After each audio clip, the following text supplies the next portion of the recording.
Magandang araw, ako po si Bal ng Musika Ride sa Kwento Musikero at welcome po sa ating channel. At ngayong araw meron tayong i-review na isang budget na multi-effects na siguradong magugustuhan nyo. Pero bago natin simulan, gusto ko muna kayong batiin lahat ng isang Happy New Year. At syempre, belated Merry Christmas na rin. Medyo matagal-tagal din akong hindi nakapagawa ng content dahil medyo na-busy ngayong nagdaang Pasko. Dahil maraming trabaho, maraming gigs. So, walang time para gumawa ng mga content.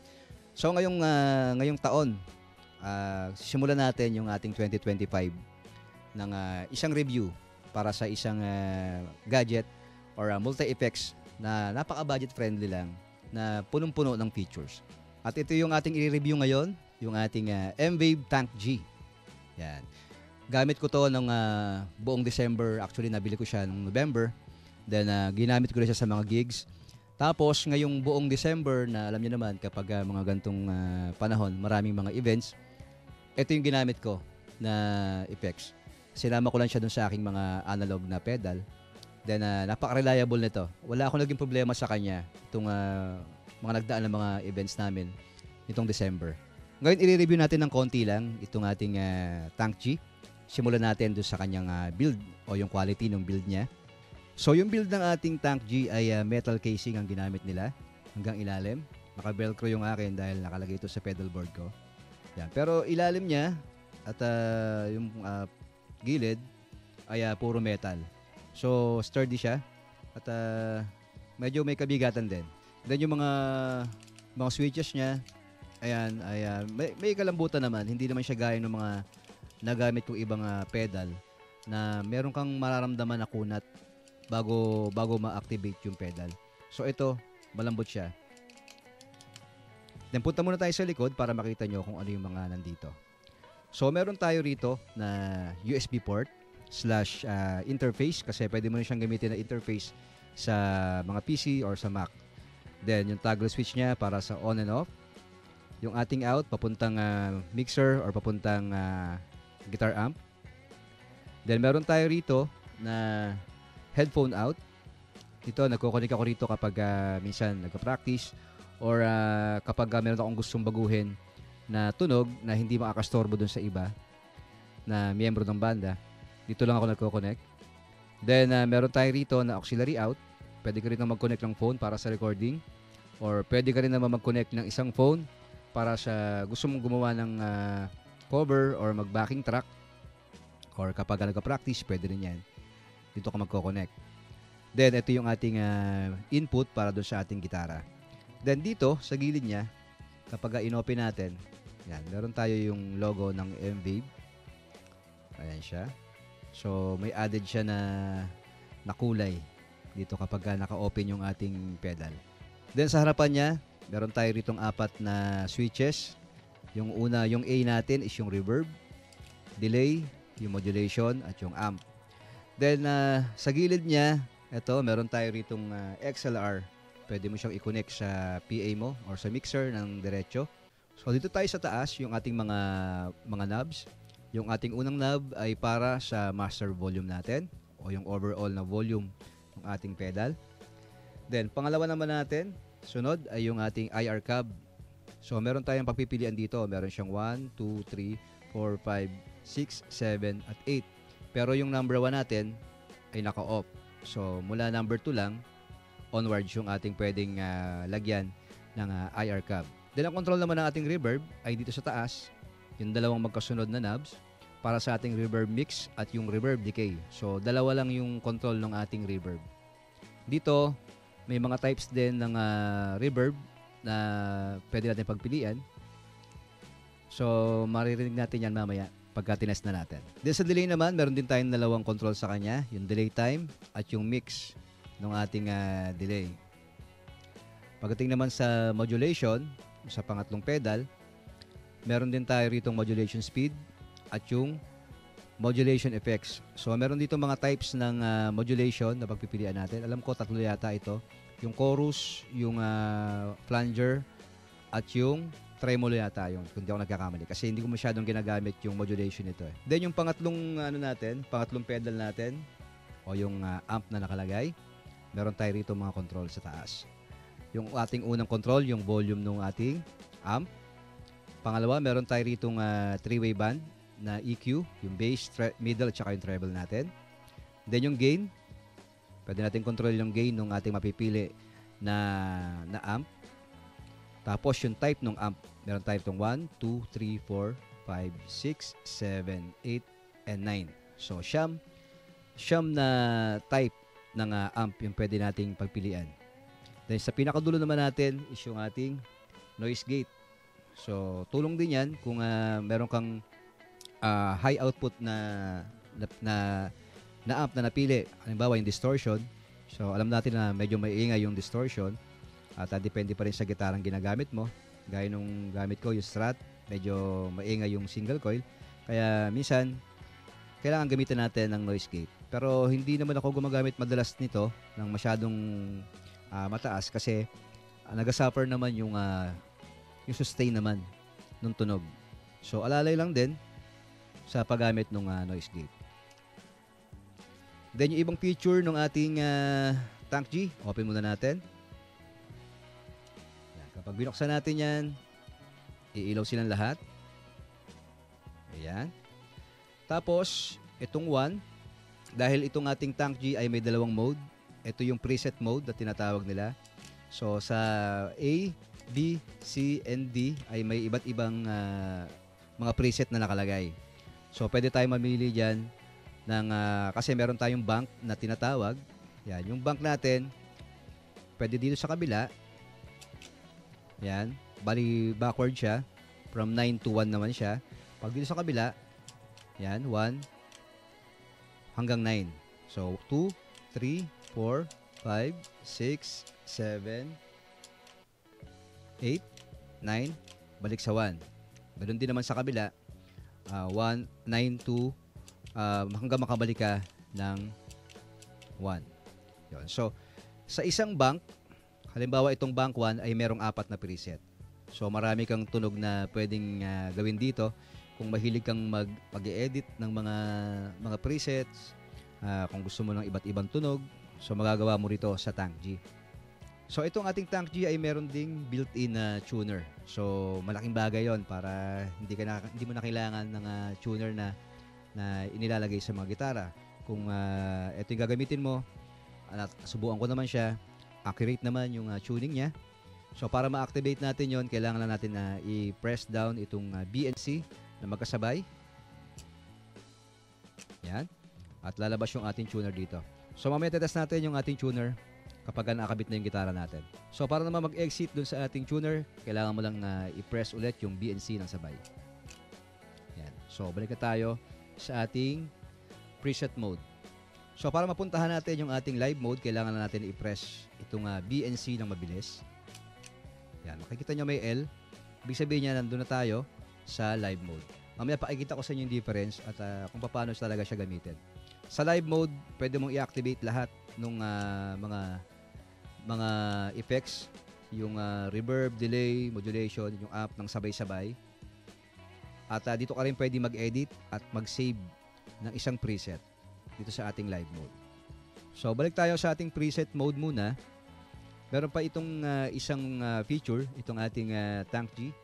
Yun naman ay yung ating Bluetooth naman, Bluetooth connection. Bukod dito, sa ating auxiliary, pwede rin tayong mag-connect ng phone dito sa ating Tank G via Bluetooth naman. So, para ma-access natin yung ating Bluetooth, kailangan umilaw to. I-press lang natin to, i-hold down natin ng matagal. Yan, hanggang umilaw yung ating Bluetooth na indicator dito. Once na nagbi-blink yan, ibig sabihin yan, naka-activate na yung ating Bluetooth. Ngayon, pwede kang mag-connect dyan ng isang phone para sa backing track or music, pwede kang magpatugtog. Or pwede mo rin naman i-connect yung application na ginagamit ng Tank G sa ating mga Android. Pwede mong gamitin yon kapag naka-activate yung ating Bluetooth. So ngayon, pakikinggan lang natin yung ilan sa mga presets na nandito. Kabit natin itong ating mga cable sa out, papuntang interface ng ating PC. Ito naman yung sa ating gitara. Okay, ngayon nakakonect na yung ating Tank G sa ating interface at set natin muna yung master volume natin.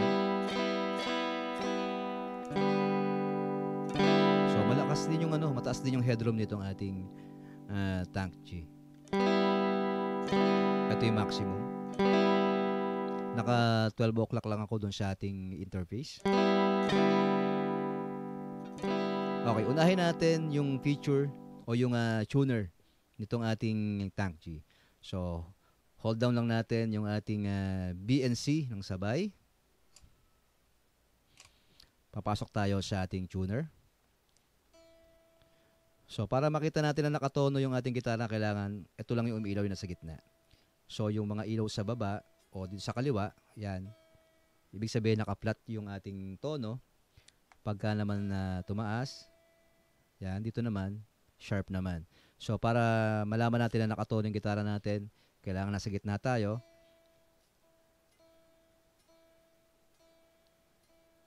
Yan. Yung higher E, nasa gitna. Then next, B, G,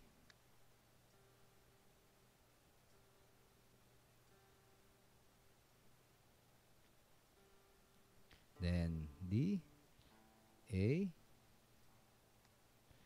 and E. Yeah. So, exit tayo.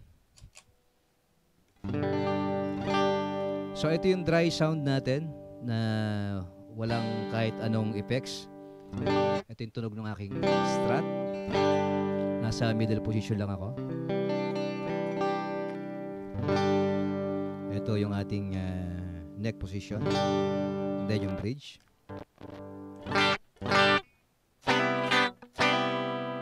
Balik tayo sa middle. Ngayon unahin natin yung mga presets ng ating tank G. So, andito tayo ngayon sa bank 1. Nakalagay dyan, bank 1. Tapos ito yung ating A sa bank 1.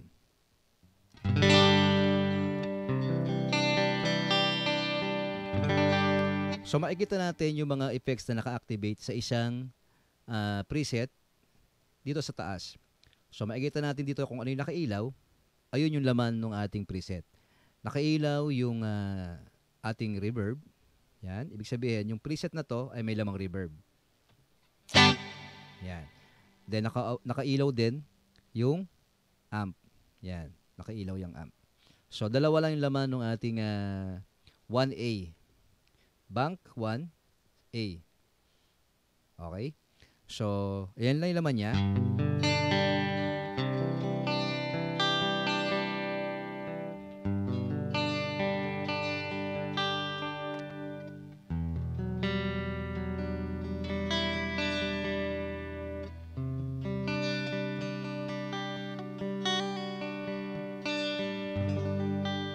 So, maganda siya pang clean tone. Then, yung ating 1B.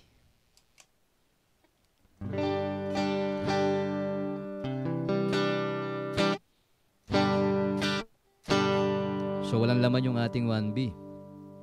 Then, yung ating 1C. Yan. Meron siyang amp. Tapos, yung cabinet niya naka-activate. Then, yung ating reverb meron din.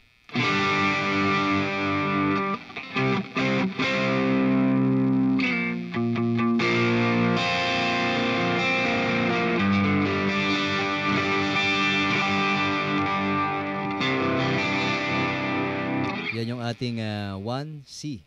Then, sa 1D naman tayo. Ito nyo, nakailaw yung ating delay. Ibig sabihin, meron siyang delay, meron siyang reverb, at meron din siyang amp. Naka-activate din yung ating cab.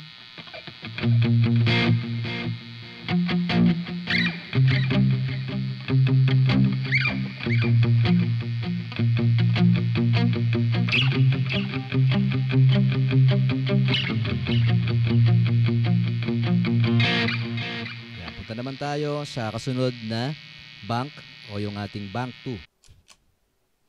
So, ito naman yung ating bank 2. Bank 2A. Yan. So, naka-activate sa kanya yung modulation, then yung amp. Wala siyang laman na reverb. Then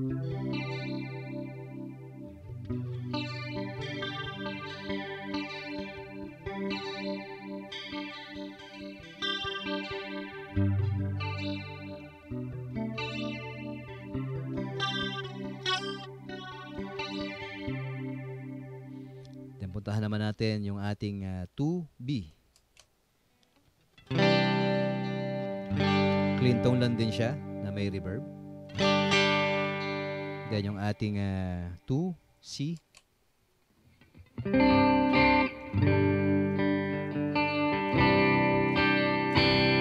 Meron siyang konting overdrive. May konting break up yung ating patch na C dun sa ating bank 2. Then yung ating D sa bank 2 pa rin.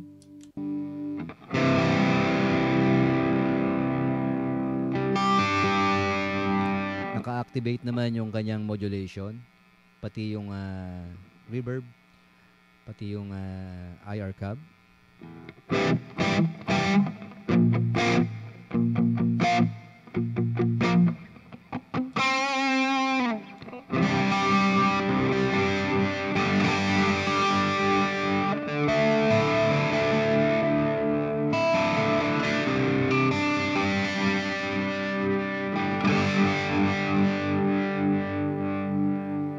Puntahan naman natin yung ating bank 3. Yan. Sa ating bank 3, yung ating A. Tingnan natin kung ano yung laman.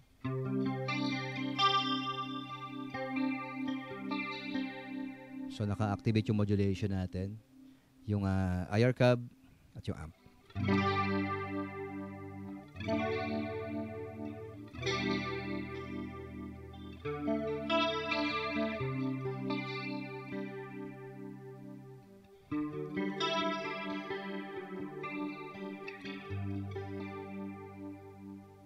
Then yung ating bank 3B.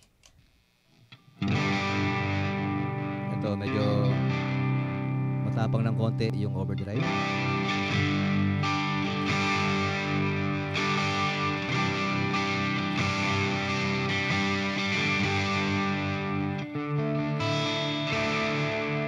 Then yung ating 3C.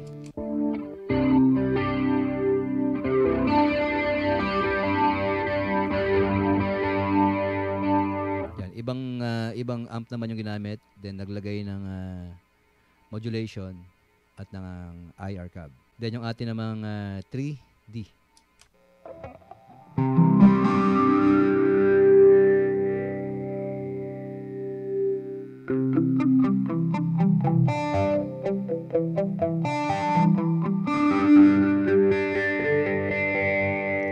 Medyo mas matapang na modulation yung ginamit. Then may reverb, IR cab. Yung pang-apat naman 4A.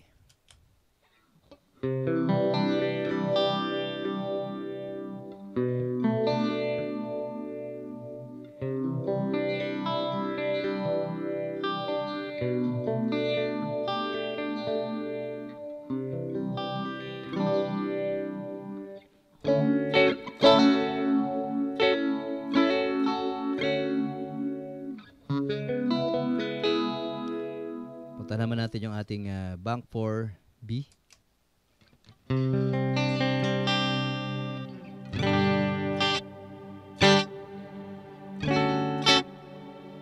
Mas mahabang decay ng reverb.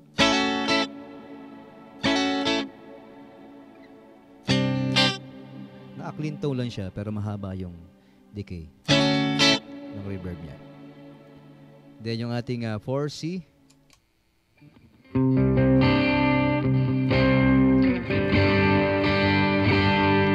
Overdrive din na may konting delay.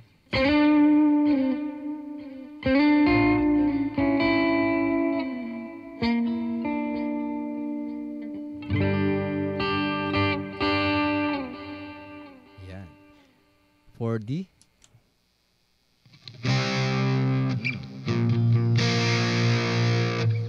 distortion na to. Ayan, matapang. Ayan, naka-activate yung kanyang noise gate. Kasi syempre, dahil naka-distortion ka, medyo may noise na yan. Kaya siguro nilagyan nila ng konting noise gate.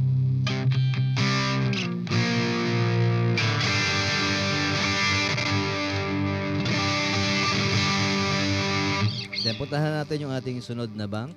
Yung ating 5. Yan, yung ating 5A. So, clean tone lang din halos. May konting break up. Pero almost clean siya.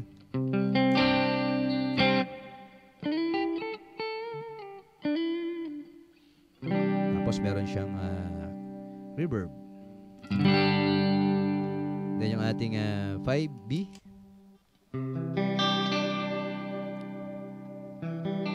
Modulation at reverb. Ating 5C. Yan, nakatremolo.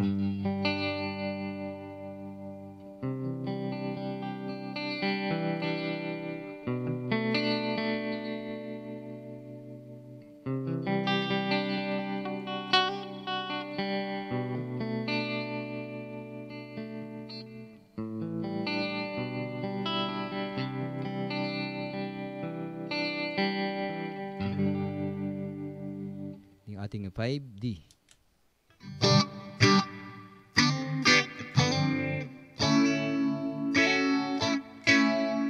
Meron siyang modulation, meron din siyang reverb, IR cab.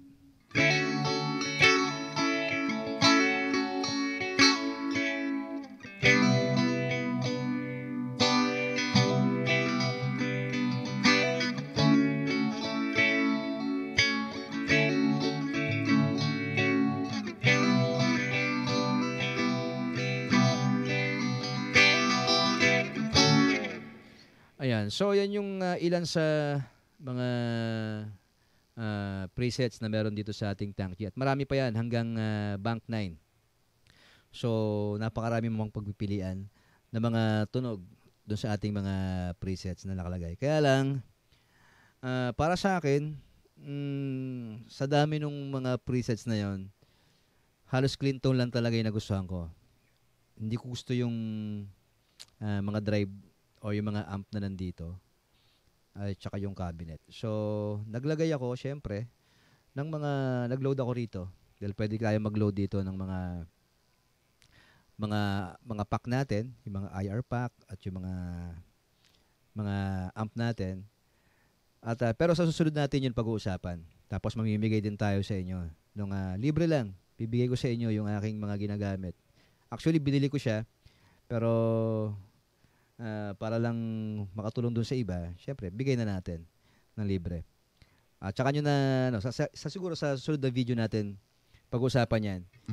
Napakita ko rin sa inyo paano mag-load ng mga sounds dito sa ating Tang G. Yung paglo-load ng IR cab at nung cabinet. Pero sa presets, wala akong preset na ginagamit. Bali, mas gusto ko kasi yung sarili kong timpla. So, mas okay sa akin yon. Sariling tunog mo, sariling timpla mo. Ang ibibigay ko lang sa inyo is yung mga amp at yung mga cab. Ngayon, puntahan natin yung ating isang mode o yung ating tinatawag na live mode. Papakita ko lang sa inyo ng mabilis kung paano mag-edit. Punta tayo sa 1. Ayan. Halimbawa, gusto natin gumawa ng isang preset na gagamitin natin sa tugtugan natin. Siyempre, depende yan sa tunugan nyo, sa klase ng tugtugan na meron kayo. Yung tunog na gagawin mo. Pero hanap tayo dito. Ito puro stock lang to. Wala tong hindi ako nag-download muna, tinanggal ko muna lahat. Bali, itong Tang G ko ay ni-restore ko sa factory settings niya. So, halimbawa, itong nasa bank 1A, gusto kong i-edit. Tignan natin kung ano yung laman ng ating Tang G. So, hold lang natin to, mabilis. pupunta tayo sa L o yung ating live mode na tinatawag. So sa live mode, pwede natin tanggalin lahat. Yan. Kung ano yung mga effects na nandito. So kanina, ang nakalagay lang naman is yung reverb at yung amp. So pinatay natin. From scratch, gagawa tayo. So unahin natin muna, i-activate natin yung ating cab kung gusto mo mamili ng cabinet. So yung 0 ay o yung 1 ay naka-deactivate yung IR cab. Pag hindi nakailaw, ibig sabihin, hindi siya gumamit ng cab. Ngayon hanap tayo ng cab.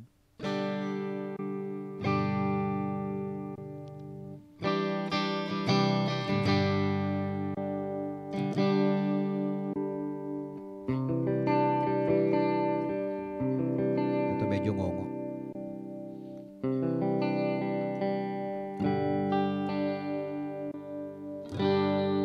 Yan, medyo makapal ito. Or ito. Yan. Halimbawa yan, gusto nating lagyan ng reverb. Apak lang tayo ng reverb. Then sa reverb naman, tignan natin yung laman. Sa mix muna tayo.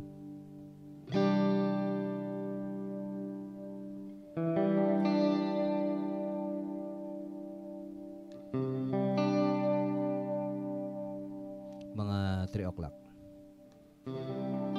Sobrang lalim, di ba? Taksa natin ng konti.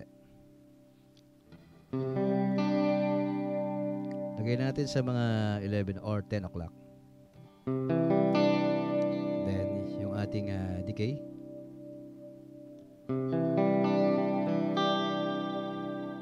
Ayan. Dito, pwede mo ring yung ambient sound lalabas dito. Ayan, oh.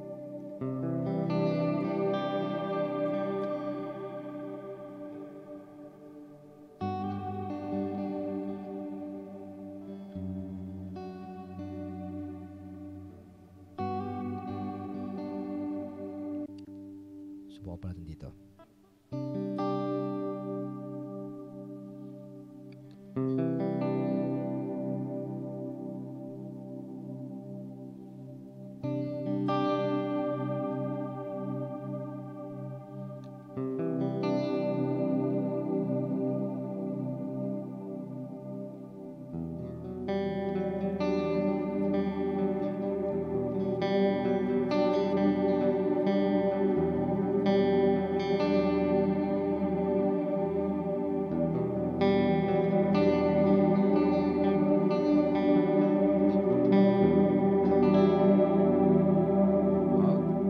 Spaceship, di ba? Patay dito.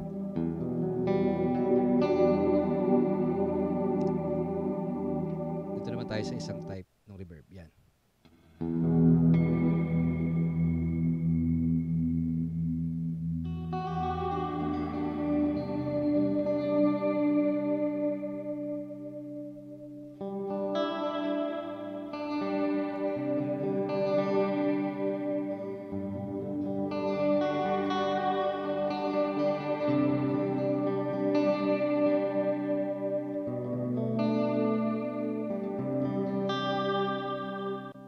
Isang type ng reverb.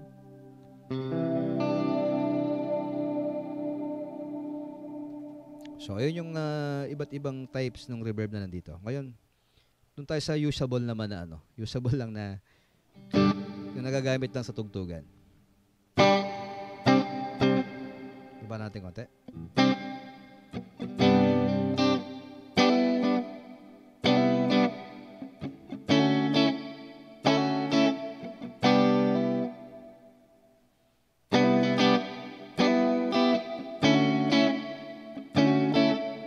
Mataas pa yan.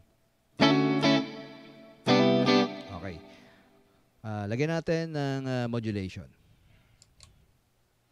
Sa modulation natin, meron tayo rito iba't ibang types ng modulation.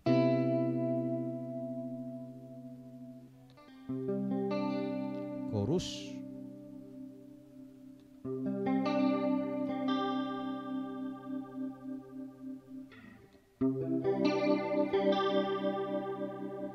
Yung speed, taasan natin.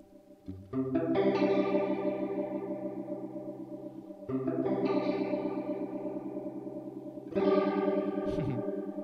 na maintindihan.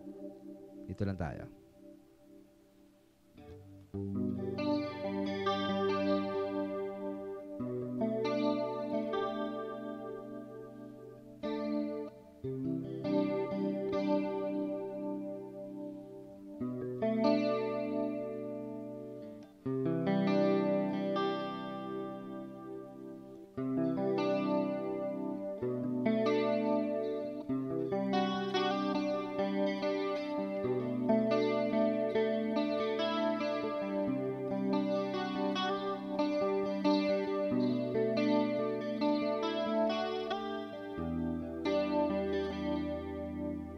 Yun.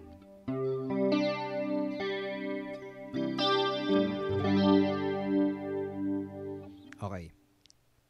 So, meron na tayong nagawa na reverb. Meron na rin tayong modulation. Kung gusto natin lagyan ng delay yan, pwede naman. Activate lang natin yung ating delay. Then, dito muna tayo sa pinakamababa. Mix.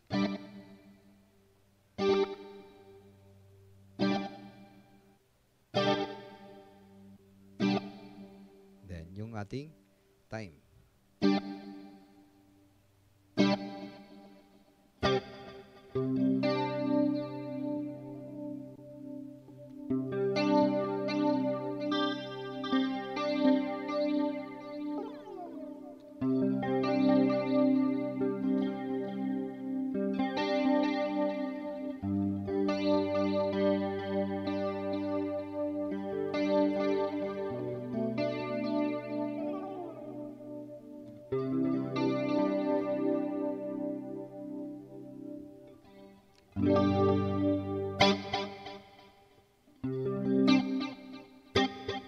So, ang bilis ng ating time. Bagalan natin konti.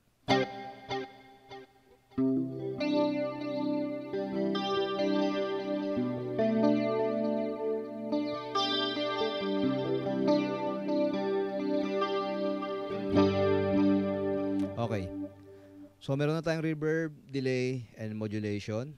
Kung gusto naman nating lagyan niya ng amp, halimbawa, meron kang amp na gusto rito, activate mo lang.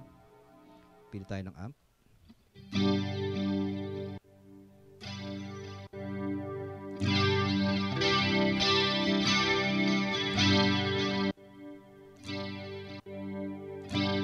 Then, yung amp natin, meron siyang volume. At meron din tayong gain.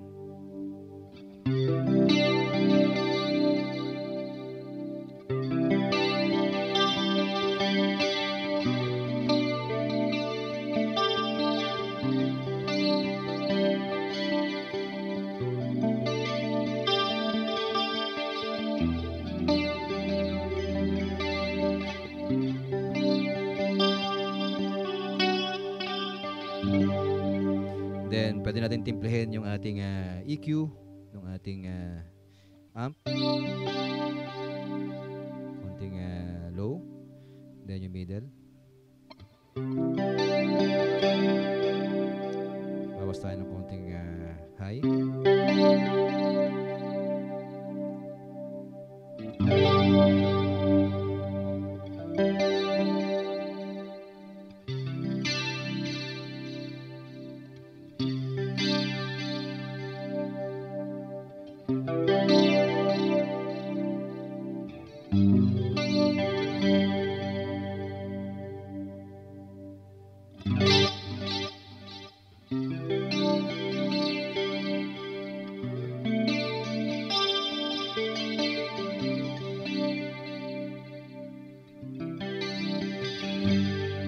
Okay.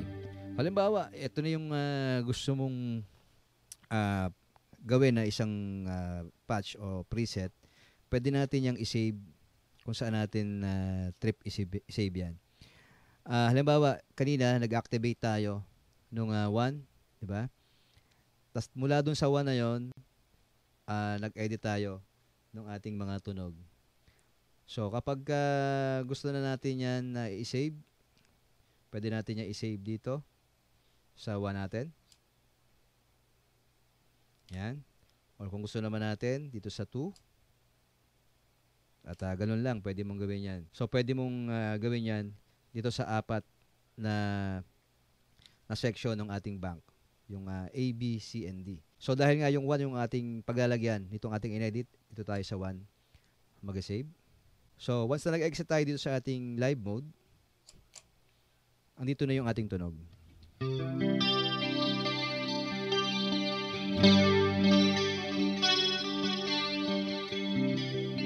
At dahil kanina, sinave ko rin siya dito sa B, same lang yan.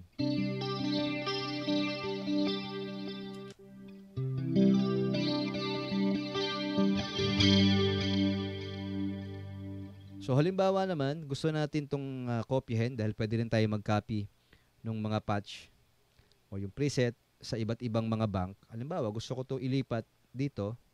Ang gagawin ko lang, activate ko siya. Then, i-press down ko to ng matagal hanggang sa mag-ilaw. Yan, magbibiling siya. Ibig sabihin nun, nakopya ko na yung tunog nito papunta rito. At ganoon din naman sa iba. Halimbawa, itong tunog na to, pwede ko siyang kopyahin dito. I-hold ko lang to. Yan. Kapag nag-blink na, yung tunog nito, pupunta na rito. Kopya na siya. Ngayon, itong ating inedit kanina, ibabalik ulit doon. Gagawin ko lang, naka-activate to. Press down natin to. Yan. Ayun yung feature ng Tank G. Pwede siya mag-copy ng mga patches natin kahit saang bank. Ganun din naman doon sa mula doon sa 1 hanggang sa 9, pwede mo siyang i-copy. So, paano ko ba siya ginagamit itong Tank G? So, dahil nga meron akong mga analog pedals, meron akong preamp which is yung Joyo American. Then meron din ako na delay at meron din akong chorus. So ginagamit ko itong Tank G bilang drive at clean tone. So papakita ko sa inyo yan sa susunod. Pero pwede mo na siya gamitin as ito naman yung modulation mo, reverb, delay at yung modulation. Tapos meron kang mga analog na drive. Pwede rin yun. Gaya ng ginawa natin kanina. Halimbawa, punta tayo dun sa punta tayo sa live mode. Yan, sa live mode. Kung gusto mong gawin siya na kasama dun sa mga analog na drive mo, pwede ka mag-activate lang ng reverb. So, iset mo lang yung reverb mo sa gusto mo. Then, kung gusto mo lang i-activate, halimbawa, nagtutugtugan na kayo, gusto mo maglagay ng delay, apakan mo na yung delay, kung saan mo siya sinet. Pag ayaw mo, press na mo lang.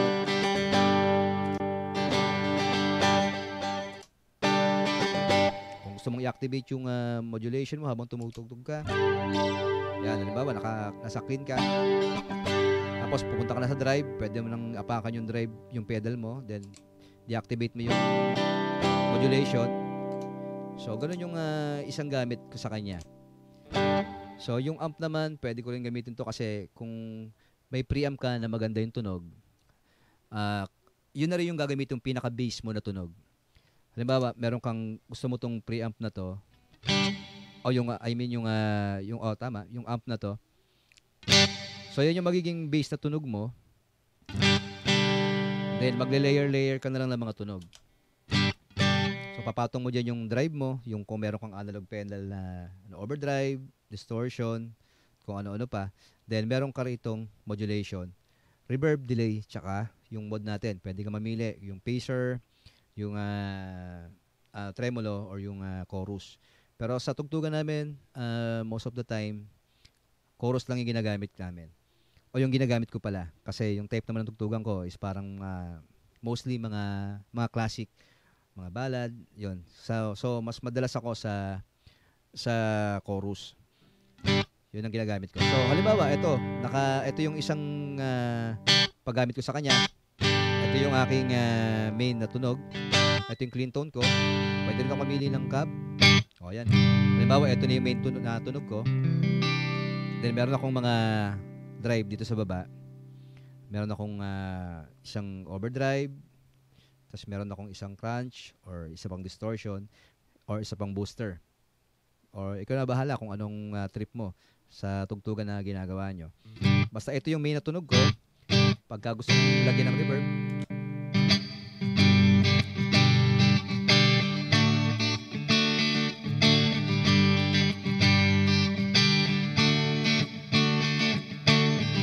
yan, apa ako ng delay.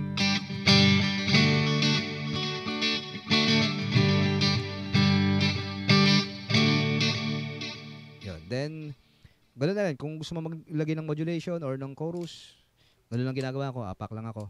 Patayin ko yung delay or patayin ko yung reverb. O lalagyan ko ng reverb.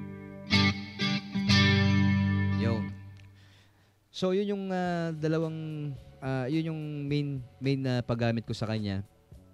Kapag hindi ko dala yung minsan tinatamad ako na magdala ng pedal board.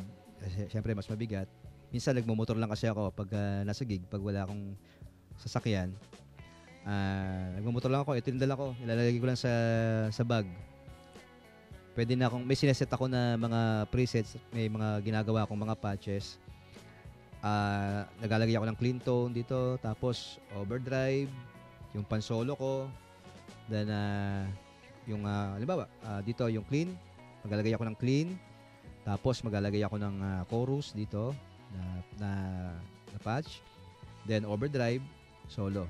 So yun lang ginagawa ko, nakakapag-gig na ako. So kung gaya kita na tumutugtog sa mga gig at ayaw mo na masyadong maraming bit-bitin, pwede na to. Lalo sa mga nagsisimula pa lang sa pagtugtog. Malaking bagay ito para mas ma-inspire ka na mas ganahan ka na tumugtog dahil marami talagang tunog na magagawa rito sa Tank G.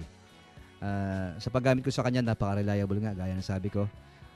Mula nung nabili ko siya, ginamit ko na siya sa mga tugtugan. Hindi naman ako binigyan ng problema nito.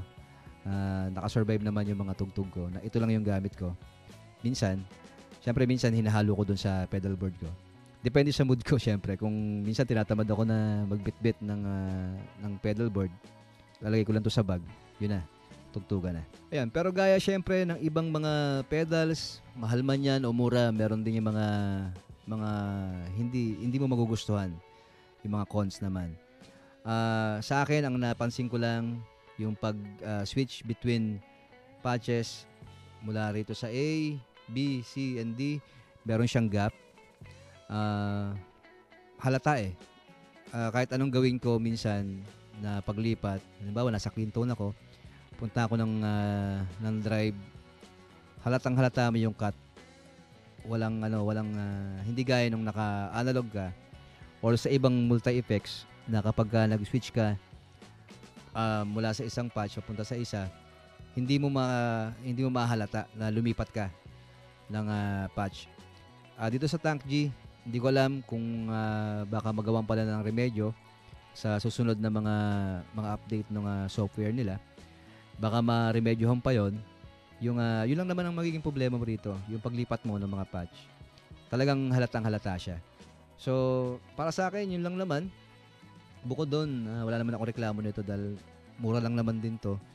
Hindi naman siya ganoon kamahal. Hindi gaya ng ibang mga multi-effects na talagang umaabot ng 20 pataas para magkaroon ka ng magandang multi-effects. Depende lang kung bibili ka ng second hand na natapat ka sa mura. Pero para magkaroon ka ng magandang multi-effects, syempre, kailangan mong gumastos ng malaki. Pero dito, naka-multi-effects ka na, maraming features. Meron ka ng tuner, tapos meron kang pwedeng gamitin na interface. Kung mag-recording ka, pwede siya. So, ano pang hahanapin mo sa ganung presyo, di ba? Nabili ko to ng 2,900, syempre plus shipping. So, mag-a-add pa yan, mga 3,000 plus. Pero sa 3,000 plus na yon, ganun karami yung features na makukuha mo. Hindi ka na lugi ron. Dahil isang buhat na lang kumbaga. Ito lang dadalhin mo, pwede ka nang mag-gig. So, ayun yung ating konting review. Hindi man kumpleto. Kung may nakalimutan ako, pwede nyong i-comment dyan sa baba. At sa susunod na video natin, papakita ko naman sa inyo kung paano mag-load ng mga cab at amp dito sa ating Tank G. At gaya ng sabi ko sa inyo kanina, mamibigay tayo ng mga libreng amp, mga IR cab, at para may magamit kayo sa inyong mga tugtugan. Gaya ng sabi ko sa inyo kanina, binili ko siya at gusto ko na ma-share din sa inyo. Sa mga gusto rin na maka-experience ng kakaibang tunog bukod yung nandito sa stock ng ating Tank G. So ayan, maraming salamat sa inyong panonood. Ako po si Val ng Musika Ride sa Kwentong Musikero. Happy New Year po ulit sa inyong lahat at maraming salamat sa inyong panonood. Paalam.